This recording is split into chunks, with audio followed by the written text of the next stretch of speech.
Muchos saludos, hermanos y hermanas en la fe, pastores y colegas en este mensaje de la verdad presente. Les saluda su colega, el pastor Idel Suárez Moleiro. Me encuentro en los Estados Unidos y me da alegría que podemos juntos estudiar este importante tema de la resurrección parcial o especial. La misma naturaleza testifica de la resurrección. Tanto San Pablo como el Señor Jesús nos dicen que una semilla es enterrada y sale vida de allí, sale una planta de una manera milagrosa. El poder de la resurrección de Cristo está presente en la naturaleza.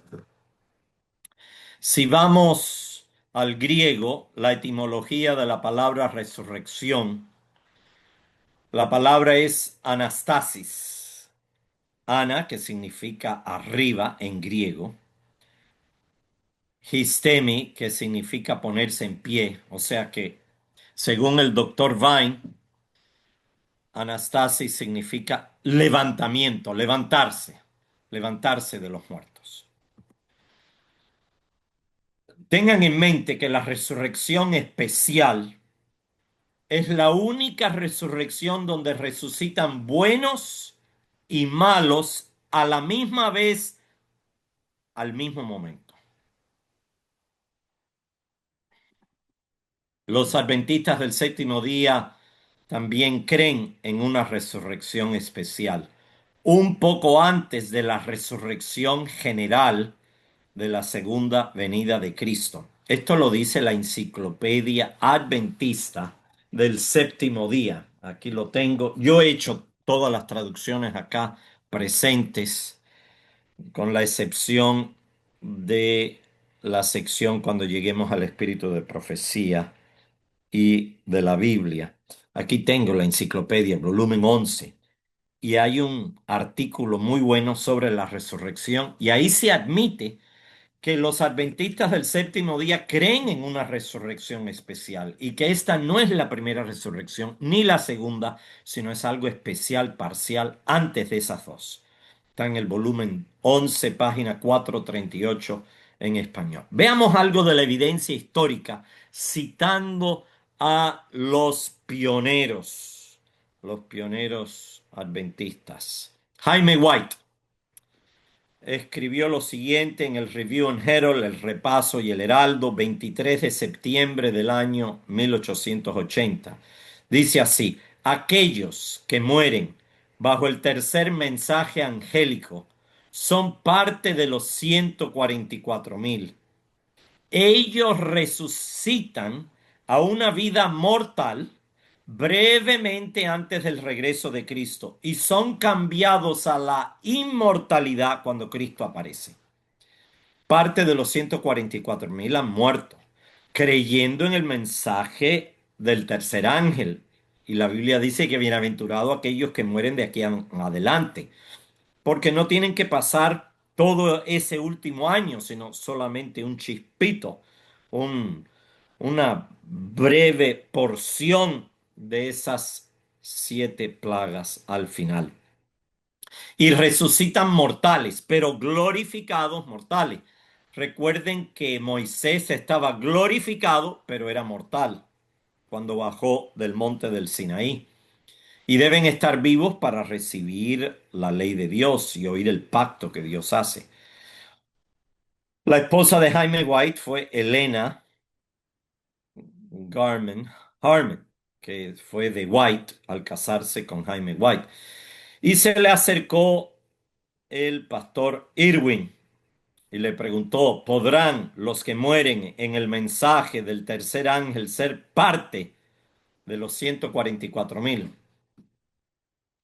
Y ella contestó: oh sí, aquellos que han muerto en la fe estarán entre los 144,000.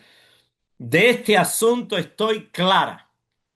Y eso fue anotado con un estenógrafo que conocía a Greg y pudo apuntarlo. la respuesta de la hermana White, la pregunta del pastor Irwin y la respuesta de ella durante la Conferencia General de 1909. Urias Smith escribió lo siguiente en un artículo titulado Un estudio de los 144,000 que fue publicado en el Repaso y el Heraldo del 10 de agosto de 1897 en la página 7, párrafo 1. Dice así: aquellos quienes en esta resurrección salen para vida eterna, aunque todavía no son inmortales, porque es que no van a volver a morir, por eso él dice que tienen vida eterna, son aquellos que pertenecen a los 144,000 porque han muerto en el mensaje, y aquellos que se levantan para vergüenza y confusión son aquellos que tomaron parte en la crucifixión de Cristo. Es la única resurrección que conocemos de buenos y malos a la misma vez, en el mismo tiempo. John Norton Loughborough, que vivió a más de 100 años, escribió un libro titulado Preguntas sobre el mensaje del sellamiento. Y dijo lo siguiente, en 1916, que fue publicada su obra. De acuerdo con Daniel 12, existe una resurrección parcial durante el tiempo de angustia, poco antes de la segunda venida de Cristo. Oigan bien, los pioneros usaban tanto el término parcial como especial y conocían que y enseñaban que esta resurrección era antes de la segunda venida de Cristo. Stephen N. Haskell, que fue el que inició la práctica de los estudios bíblicos en el movimiento adventista del séptimo día, escribió un libro titulado The Story of the Seer of Patmos, y aquí lo tengo. Él escribió un libro, bueno, dos libros, uno sobre Daniel y otro sobre Apocalipsis. Este fue publicado en 1908. Es un original que tengo en mis manos. Y dice así: la voz de Dios resuena por toda la tierra tiembla, las tumbas se abren, y aquellos quienes han caído a soñar, es decir, que han muerto, bajo el mensaje del sellamiento salen glorificados, listos para recibir el toque de la inmortalidad cuando Cristo aparezca. La inmortalidad no la reciben hasta que Cristo aparezca. Algunos de los malvados también salen de sus tumbas, pues los que le traspasaron le verán cuando él venga como rey de reyes. The Story of the Seer of Patmos, que sería la historia del vidente de Patmos, página 287 en inglés. Veamos la evidencia bíblica. Dice así, en Daniel 12, 1 y 2, en aquel tiempo se levantará Miguel. Miguel era el nombre de Cristo antes de ser encarnado de la Virgen María, el gran príncipe que protege a tu pueblo. Y será tiempo de angustia, cual nunca fue desde que hubo gente hasta entonces.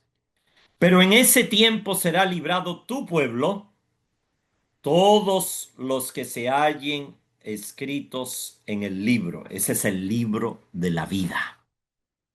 Muchos de los que duermen en el polvo de la tierra serán despertados, unos para vida eterna y otros para vergüenza y confusión eterna. Cuando Cristo se levanta en el lugar santísimo y se cambia sus vestimentas y deja de ser sumo sacerdote y se pone las vestimentas de rey de reyes, comienzan las plagas. El Espíritu Santo se ha retirado de la tierra. Y ese es el tiempo de angustia, ese es el tiempo terrible de las plagas. Pero para nosotros como adventistas, El tiempo de angustia es el tiempo de Jacob, que es durante el tiempo de las plagas. Y es al final de ese tiempo de angustia que ocurre este gran terremoto, que muchos de los que duermen en el polvo de la tierra serán despertados, unos para vida eterna, que esos son los que forman parte de los 144.000, y otros para vergüenza y confusión eterna, tiene referencia a los que crucificaron a Cristo y fueron los grandes opositores de la obra de Cristo a través del tiempo. Cristo lo dijo, lo prometió. Jesús respondió, tú lo has dicho. Además os digo que en el futuro veréis al Hijo del Hombre sentado a la diestra del Todopoderoso que viene en las nubes del cielo. Para poderlo ver, tienen que resucitar estos miembros del Sanedrín, estos 70 miembros, porque sabemos que Nicodemo y José de Arimatea eran fieles, pero los otros que le negaron, y si no se convirtieron después, van a resucitar para ver a Cristo venir en las nubes de los cielos antes de la primera resurrección, durante las plagas, al final del tiempo de angustia, durante la séptima plaga. Mirad que viene con las nubes y todo ojo le verá, aun los que lo traspasaron. Y todos los linajes de la tierra se lamentarán por él. Así sea. Amén. Así que tenemos la cita de Mateo 26:64 y de Apocalipsis 1:7. También van a estar ahí los romanos que crucificaron a Cristo, pero creemos que el centurión que dirigió esa crucifixión se convirtió y no va a estar entre los que le traspasaron, que no se arrepintieron. Él resucitará en la primera resurrección. Los muertos de los 144.000 resucitan para atravesar las plagas.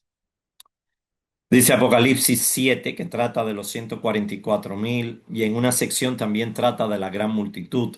Dice, y oí el número de los sellados, son 144.000. El sellamiento comenzó en 1844 y solamente son sellados los que guardan el sábado apropiadamente. La realidad es que la mayoría no observa el sábado como debe ser observado. Pero el que observa el sábado bajo el triple mensaje angélico es sellado durante el tiempo de la ley dominical. Cuando va la marca de la bestia, va el sello de los vivos, de los vivos. Pero los que hayan muerto pueden ser sellados mientras están muertos, cuando su nombre aparece en el juicio investigador. Yo respondí, Señor, tú lo sabes. Y él me dijo, estos son los que han venido de la gran tribulación, han salido de las plagas, han lavado sus ropas, su ropa, y la han emblanquecido en la sangre del Cordero, porque han sido justificados por la fe. Tienen las ropas de Cristo, nuestra justicia, y nunca más tendrán hambre y sed. ¿Por qué dice que no tendrán más hambre y sed? Porque pasaron hambre y sed en ese último año sobre la tierra. Y el sol no los molestará más, porque el sol va a calentar 7 veces más, ni ningún otro calor. Apocalipsis 7:14 y 15 y además el versículo 4 que citamos. La primera y segunda resurrección ocurren después, cuando regrese Jesús. No os maravilléis de esto, dijo Jesús, porque vendrá la hora cuando todos los que están en los sepulcros oirán su voz, y los que hicieron el bien resucitarán para vivir, pero los que hicieron el mal resucitarán para ser condenados. Eso será, la segunda resurrección es 1000 años después de la segunda venida de Cristo. Será durante la tercera venida de Cristo a esta tierra, que baja con la nueva Jerusalén, que baja con los 144.000, que baja con la gran multitud y entran en la nueva Jerusalén, que es como una novia ataviada para su esposo. Veamos la evidencia de los testimonios. Los creyentes muertos del tercer ángel, del mensaje del tercer ángel, van a resucitar. Dice primeros escritos, páginas 285 en español, párrafo uno. En inglés es la segunda referencia, Early Writings 285, paragraph 1. Es la misma página, el mismo párrafo. Es uno de los pocos libros del Espíritu de Profecía que tienen la misma paginación en inglés y español. Como nuestro himnario internacional, que tiene los primeros 200 himnos, igual en español que en inglés que en alemán. Sobrevino un terremoto, un tremendo terremoto. Abriéronse los sepulcros y los que habían muerto, teniendo fe en el mensaje del tercer ángel y guardando el sábado, se levantaron glorificados de sus polvorientos lechos para escuchar el pacto de paz que Dios iba a hacer con quienes habían observado su ley. Va a ser un momento glorioso que Dios va a sacar los 10 mandamientos originales que tiene allá en el cielo, los va a abrir y en letras de fuego va a repetir los 10 mandamientos, incluyendo el sábado. Con esa ley Él juzgará al mundo. Tenemos también la cita de mensajes selectos, tomo 2, la página 301, párrafo 1, en castellano, sobre la hermana Hastings, quien murió en 1850. Y ella, la hermana White, le escribe una carta al esposo, que está devastado, que murió su esposa. Vi que ella estaba sellada y que se levantaría y se pondría en pie sobre la tierra. Eso de levantarse y ponerse en pie significa resurrección, según la etimología griega. Y estaría con los 144,000. Y vi que no necesitábamos afligirnos por ella. Descansaría durante el tiempo de angustia. Lo único que debería afligirnos debería ser nuestra pérdida experimentada al ser privados de su compañía. Vi que su muerte sería para bien. Estamos en un tiempo cuando muchos ancianos están pasando al descanso y otros que no están ancianos, pero mueren, bienaventurados en el mensaje, sabiendo que van a resucitar en la séptima plaga. Otro testimonio, al declarar Dios el día y la hora de la venida de Jesús y conferir el sempiterno pacto de su pueblo, pronunciaba una frase y se detenía mientras las palabras de la frase retumbaban por toda la tierra. El Israel de Dios permanecía con la mirada fija en lo alto, escuchando las palabras según iban saliendo de los labios de Jehová y retumbaban por toda la tierra con el estruendo de horrísonos truenos. Era un espectáculo pavorosamente solemne. Y cuando Dios derramó la sempiterna bendición sobre quienes le habían honrado, santificando el sábado, resonó un potente grito de victoria sobre la bestia y su imagen. Esto es Primeros Escritos, página 285, párrafo 2. Noten bien que en esta resurrección especial los santos vivientes con los santos que acaban de resucitar bajo el triple mensaje angélico tienen que oír el día y la hora de la venida de Cristo. Así que Cristo no va a llegar ese mismo día, ni va a llegar esa misma hora, sino va a ser después, otro día, otra hora, pero cortamente, después que Dios anuncia y muestra la ley. Y resucitan para oír el pacto de paz de Dios con los que le obedecieron. Esto lo dice el conflicto de los siglos, página 621, párrafo 1. Conflicto de los siglos, página 621, párrafo 1. Los sepulcros se abren y muchos de los que duermen en el polvo de la tierra serán despertados, unos para vida eterna y otros para vergüenza y confusión perpetua. Daniel 12:2. Todos, noten bien, todos los que murieron en la fe del mensaje del tercer ángel salen glorificados de la tumba aunque no son inmortales todavía, salen glorificados de la tumba para oír el pacto de paz que Dios hace con los que guardaron su ley, los que le traspasaron, los que se mofaron y se rieron de la agonía de Cristo, y los enemigos más acérrimos de su verdad y de su pueblo son resucitados para mirarle en su gloria y para ver el honor con que serán recompensados los fieles y obedientes. Solamente hay que hacer un repaso de la historia cristiana para ver quiénes fueron esos grandes enemigos de la verdad. Pienso en Nerón, que mató a San Pablo y a San Pedro. Pienso en Domiciano, que trató de matar al apóstol Juan, y muchos otros a través del tiempo que laboraron en contra del pueblo de Dios deben resucitar para verlo venir.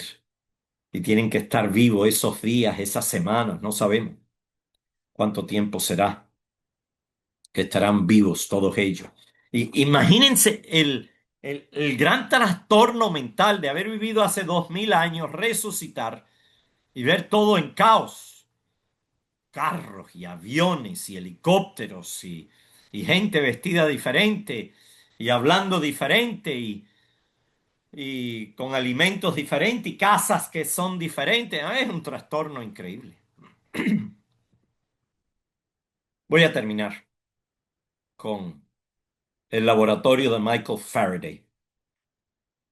Hace unos años atrás estuve en Londres y con mi hija Persia, mi primer nacida, fuimos a ver el laboratorio de Michael Faraday, de Miguel Faraday. Miguel Faraday fue un gran científico y un gran hombre religioso, dedicado a Dios. No quiso patentar nada de sus descubrimientos de electromagnetismo, porque dice todo es un regalo de Dios.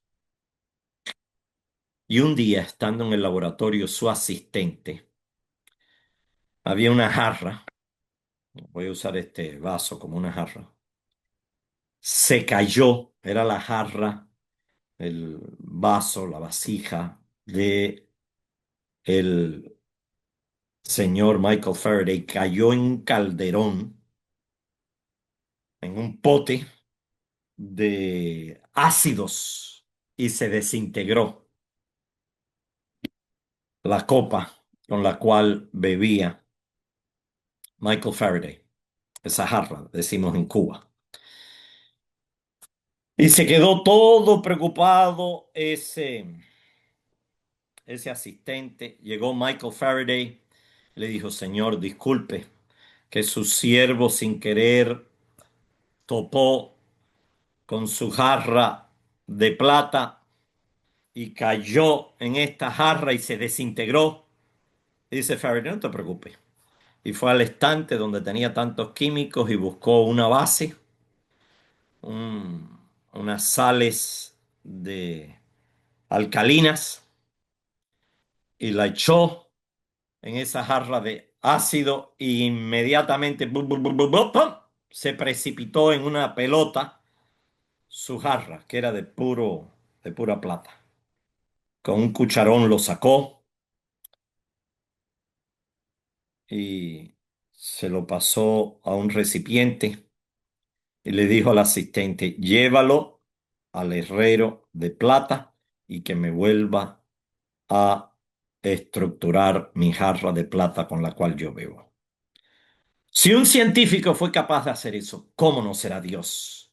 El gran científico, el gran creador del universo, que aunque hayamos sido desintegrados, añadirá sus componentes, dirá su palabra y será, porque Dios dijo y fue, y nos traerá a los muertos que hayan muerto en este triple mensaje angélico, que guardaron el sábado y fueron fieles a la vida, para estar junto con los 144,000 que, que hayan quedado, para que estén todos unidos y sellados y vivos y que vean a Cristo sin ver la muerte eterna, para poder ser transformados en un abrir y cerrar de ojos. Yo sé que hay otros eventos que van a estudiar que anteceden a esta resurrección parcial, pero el Señor les bendiga. Muchas gracias y mantengámonos firmes en aquellas doctrinas que han llegado hasta nosotros. El Señor sea con todos vosotros. Amén.